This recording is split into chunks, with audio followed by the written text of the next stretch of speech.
मैं एक आत्मा हूँ, प्रकृति के बीच में निवास करती हूँ। परम पिता परमात्मा की संतान हूँ। अपने कर्मों का पाठ बजाने इस साकारी दुनिया में आई हूँ। मैं अजर अमर अविनाशी हूँ। आँखों द्वारा देखने वाली, मुख द्वारा बोलने वाली, कानों द्वारा सुनने वाली चैतन्य शक्ति हूँ। ये शरीर मेरा एक वस्त्र है जिसे धारण कर मैं आत्मा अपने कर्मों का पाठ बजाती आई हूँ। मैंने अनेक जन्मों में अनेक शरीर धारण कर अपने कर्मों का पाठ बजाया। अब मन बुद्धि के द्वारा साकारी लोक से दूर, सूरज चांद तारागण से भी दूर, आवाज की दुनिया से परे शांति धाम जा रही हूँ। मैं शिव बाबा के सानिध्य में स्थित हूँ। अहो, यहाँ पर कितनी शांति ही शांति है, प्रकाश ही प्रकाश है। मैं आत्मा अपने निज स्वरूप में स्थित हूँ। मैं शांत स्वरूप आत्मा हूँ। मैं प्रेम स्वरूप आत्मा हूँ। मैं सुख स्वरूप आत्मा हूँ। मैं आनंद स्वरूप आत्मा हूँ। मैं पवित्र स्वरूप आत्मा हूँ। मैं ज्ञान स्वरूप आत्मा हूँ। मैं गुण स्वरूप आत्मा हूँ। बाबा, आप सर्व आत्माओं के कल्याणकारी पिता हो। रूप में बिंदु और गुणों में सिंधु हो। जन्म मरण से न्यारे हो। सुख करता दुख हरता हो। सारे संसार के स्वामी हो। अजर अमर अविनाशी हो। सर्वशक्तिमान हो। शांति के सागर हो। गुणों के भंडार हो। प्रेम के सागर हो। सुख के सागर हो। पवित्रता के सागर हो। प्रकाशवान हो। मैं अपने शब्दों में आपकी विशेषताओं का वर्णन नहीं कर सकती हूँ बाबा। आपने मुझे परम प्यार देकर मेरी जन्म जन्मांतरों की थकान दूर कर दी है बाबा। आप मेरे परम हितैषी हो। आप ही मेरे सच्चे सच्चे माता पिता हो, सदगुरु हो, टीचर हो, भाई हो, मित्र हो, बच्चा हो, साजन हो। आप ही मेरे सब कुछ हो बाबा। आपसे ही मेरे सर्व संबंध हैं। आप मिले मुझे सब कुछ मिल गया है बाबा। मैं आपकी कहाँ तक सराहना करूं बाबा। आपने तो मुझे जिए दान दे दिया है। आपकी गुण और शक्तियाँ मुझ में समा रही है। मेरे जन्मों जन्मों के पाप कर्म खत्म हो रहे हैं। मैं आत्मा पावन बनती जा रही हूँ, संपूर्ण बनती जा रही हूँ। मैं सदैव आपकी आज्ञाकारी बनकर रहूँगी। आप जो कहोगे। जी हाँ बाबा, मैं आपकी यज्ञ रक्षक यज्ञ स्नेही हूँ। मैं आपकी हूँ, आपकी ही थी और सदा आपकी ही होकर रहूँगी। इस भाग्य को सदैव याद रखूँगी और सदा आपकी आभारी रहूँगी।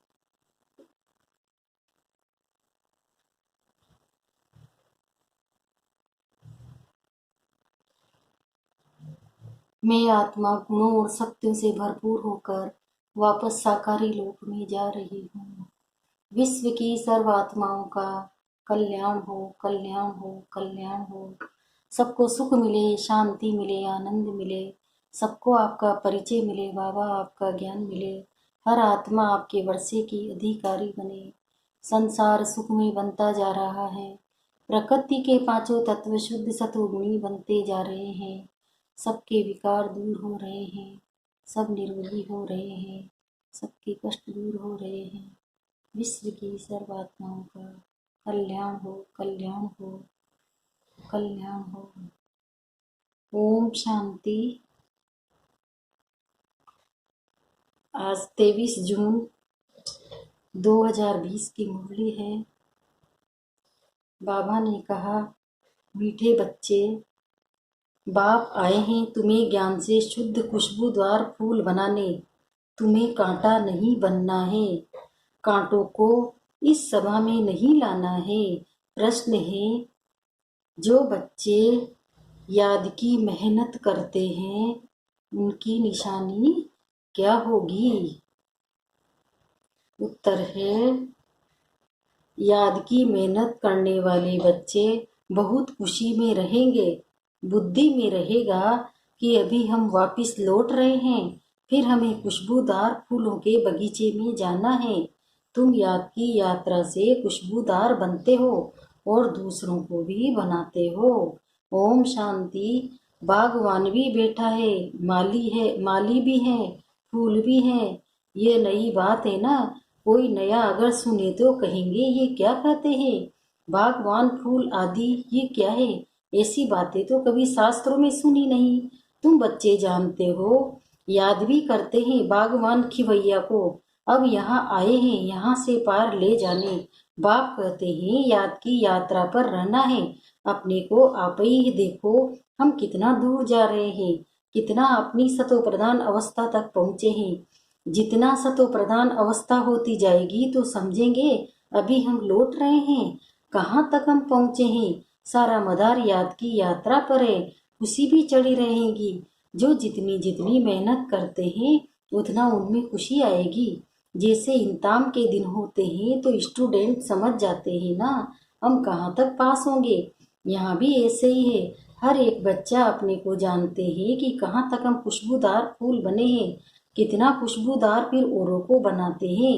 ये गाया ही जाता है कांटों का जंगल, वो है फूलों का बगीचा। मुसलमान लोग भी कहते हैं गार्डन ऑफ अल्लाह, समझते हैं वहाँ एक बगीचा है। वहाँ जो जाता है उनको खुदा फूल देते हैं। मन में जो कामना होती है वो पूरी करते हैं। बाकी ऐसे तो नहीं कोई फूल उठा कर देते हैं, जैसा जिसकी बुद्धि में है वो साक्षात्कार हो जाता है। यहाँ साक्षात्कार पर कुछ भी है नहीं। भक्ति मार्ग में तो साक्षात्कार के लिए गला भी काट देते हैं। मीरा को साक्षात्कार हुआ, उनका कितना मान है। वह है भक्ति मार्ग। भक्ति को आधा कल्प चलना ही है, ज्ञान ही नहीं। वेदों आदि का बहुत मान, कहते ही वेद तो हमारे प्राण है।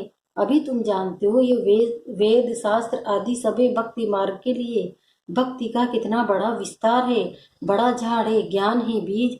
अभी ज्ञान से तुम कितने शुद्ध होते हो, खुशबूदार फूल बनते हो। यह तुम्हारा बगीचा है, ये कांटा किसी को भी नहीं कहेंगे, क्योंकि यहाँ विकार में कोई जाते नहीं तो कहेंगे इस बगीचे में एक भी कांटा नहीं। कांटा है कलयुग में, अभी ये पुरुषोत्तम संगम युग, इसमें कांटा कहाँ से आया।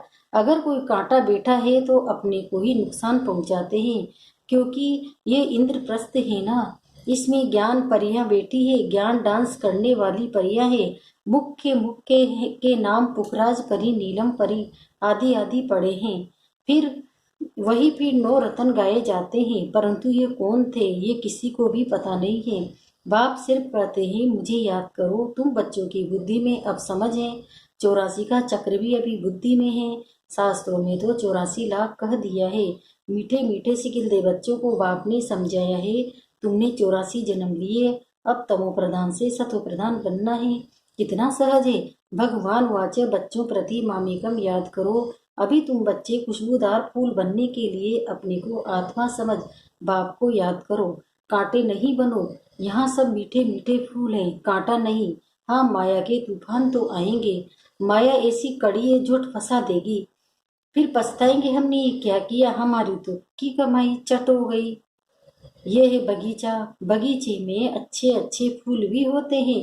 इस बगीचे में भी कोई तो फर्स्ट क्लास फूल होते जाते हैं। जैसे मुगल गार्डन में अच्छे अच्छे फूल होते हैं, सब जाते हैं देखने। यहाँ तुम्हारे पास कोई देखने तो नहीं आएंगे। तुम कांटों को क्या मुंह दिखाएंगे, गायन भी है। मूत पलीती कपड़ धोए, बाबा को जब साहेब सुखमनी आदि सब याद थी। अखंड पाठ भी करते थे। 8 वर्ष का था तो पटका बांधता था, रहता ही मंदिर में था। मंदिर की चार्ज सारी हमारे ऊपर थी। अभी समझते ही मूत पलीती कपड़ धोने का अर्थ क्या है। महिमा सारी बाबा की है।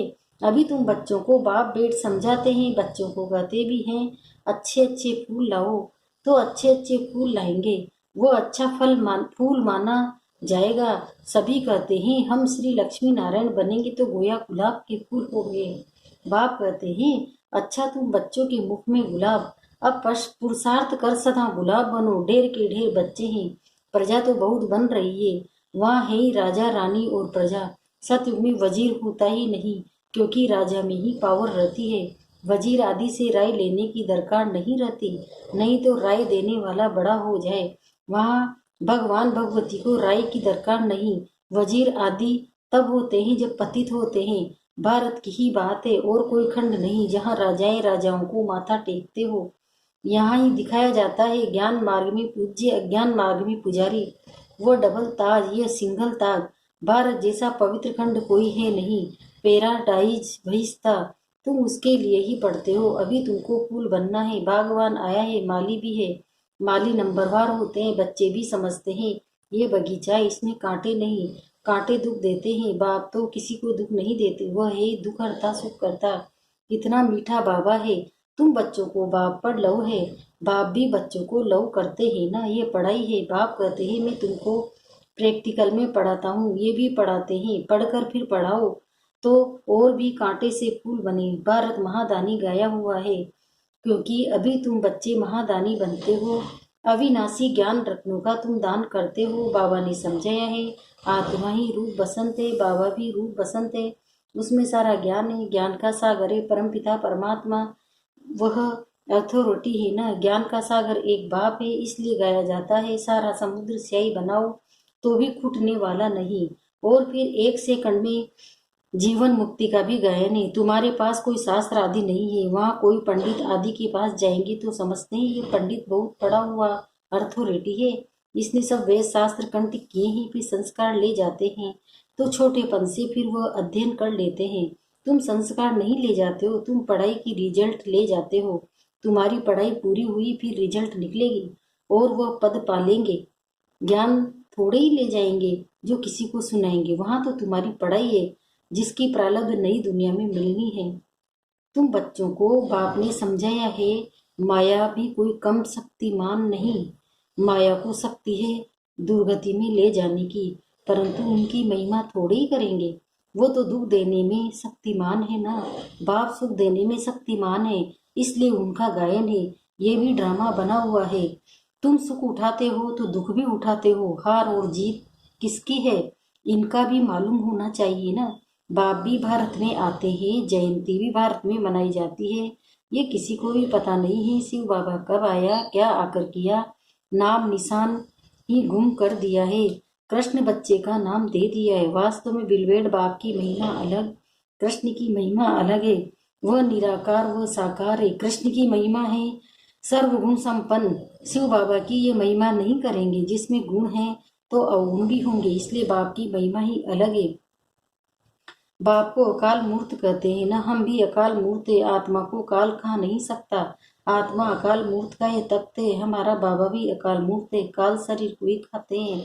यहाँ अकाल मूर्त को बुलाते हैं, सतयुग में नहीं बुलाएंगे, क्योंकि वहाँ तो सुखी सुखी इसलिए गाते भी हैं, दुख में सिमरन सब करे, सुख में करे न कोई। अभी रावण राज्य में कितना दुख है। बाप तो स्वर्ग का मालिक बनाते हैं, फिर वहाँ आधा कल्प कोई पुकारते ही नहीं। जैसे लौकिक बाप बच्चों को श्रृंगार कर वर्षा दे, खुद वानप्रस्थ अवस्था लेते हैं। सब कुछ बच्चों को देकर कहेंगे अभी हम सत्संग में जाते हैं, कुछ खाने के लिए भेजते रहना। ये बाबा तो ऐसे नहीं कहेंगे ना। ये तो कहते हैं मीठे मीठे बच्चे, हम तुमको विश्व का बादशाही देकर वानप्रस्थ में चले जाएंगे। हम थोड़े कहेंगे खाने के लिए भेजना। लौकिक बच्चों का तो फर्ज है बाप की संभाल करना, नहीं तो खाएंगे कैसे। यह बाप तो कहते हैं मैं निष्काम सेवाधारी हूँ, मनुष्य कोई निष्काम हो न सके, भूख मर जाए। हम थोड़ी भूख मरेंगे, हम तो अभोक्ता है। तुम बच्चों को विश्व की बादशाही देकर हम जाए विश्राम करते हैं, फिर हमारा पाठ बंद हो जाता है, फिर भक्ति मार्ग में शुरू होता है। ये अनादि ड्रामा बना हुआ है जो राज बाप बेट समझाते हैं। वास्तव में तुम्हारा पाठ सबसे जास्ती है, तो इजाफा भी तुमको मिलना चाहिए। मैं आराम करता हूँ तो तुम फिर ब्रह्मांड के भी मालिक, विश्व के भी मालिक बनते हो। तुम्हारा नाम बड़ा होता है। ये ड्रामा का राज भी तुम जानते हो।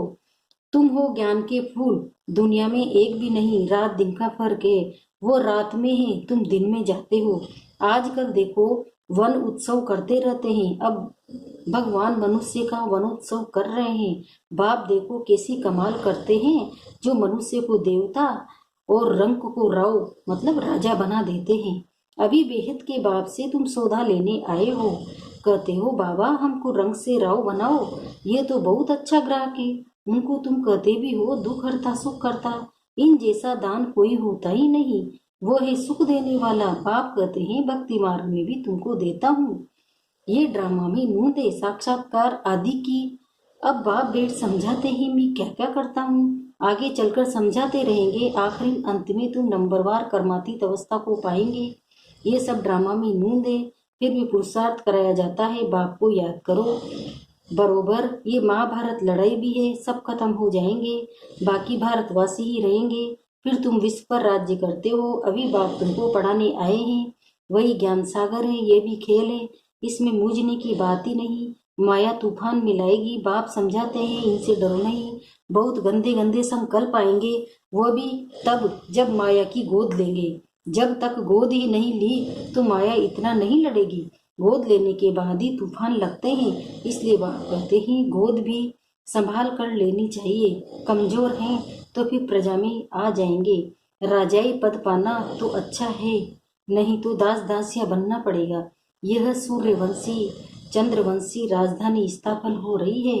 अच्छा, मीठे मीठे सिकिंदे बच्चों प्रति माता पिता बाप दादा का याद प्यार और गुड मॉर्निंग। रूहानी बाप की रूहानी बच्चों को नमस्ते। हम रूहानी बच्चों की भी रूहानी माता पिता बाप दादा को याद प्यार गुड मॉर्निंग, नमस्ते नमस्ते नमस्ते। धारणा के लिए मुख्य सार है। पहला है शुक्रिया बाबा शुक्रिया, आपका पद्मा पदम शुक्रिया। पहला है धारणा, तुम रूप बसंत अविनाशी ज्ञान रत्नों का दान कर महादानी बनना है। जो पढ़ाई पढ़ते हैं वो दूसरों को भी पढ़ानी है। दूसरा है किसी भी बात में मूझना व डरना नहीं है, अपनी संभाल करनी है। अपने आप से पूछना है मैं किस प्रकार का फूल हूँ, मेरे में कोई बदबू तो नहीं है। वरदान है ना उम्मीदों की चिता पर बैठी हुई आत्माओं को नए जीवन का दान देने वाले त्रिमूर्ति प्राप्तियों से संपन्न भव। अब इसका विस्तार बता रहे हैं बाबा। संगम पर बाप द्वारा सभी बच्चों को एवर हेल्दी वेल्दी और हैप्पी रहने का त्रिमूर्ति वरदान प्राप्त होता है। जो बच्चे इन तीनों प्राप्तियों से सदा संपन्न रहते हैं उनका खुश नसीब हर सितमुख चेहरा देखकर मानव जीवन में जीने का उमंग उत्साह आ जाता है। क्योंकि अभी मनुष्य जिंदा होते भी ना उम्मीदों की चिता पर बैठे हुए हैं। अब ऐसी आत्माओं को मरजीवा बनाओ, नए जीवन का दान दो। सदा स्मृति में रहे कि ये तीनों प्राप्तियां हमारा जन्म सिद्ध अधिकार हैं। तीनों ही धारणाओं के लिए डबल अंडरलाइन लगाओ। स्लोगन है न्यारे और अधिकारी होकर कर्म में आना, यही बंधन मुक्त स्थिति है। ओम शांति।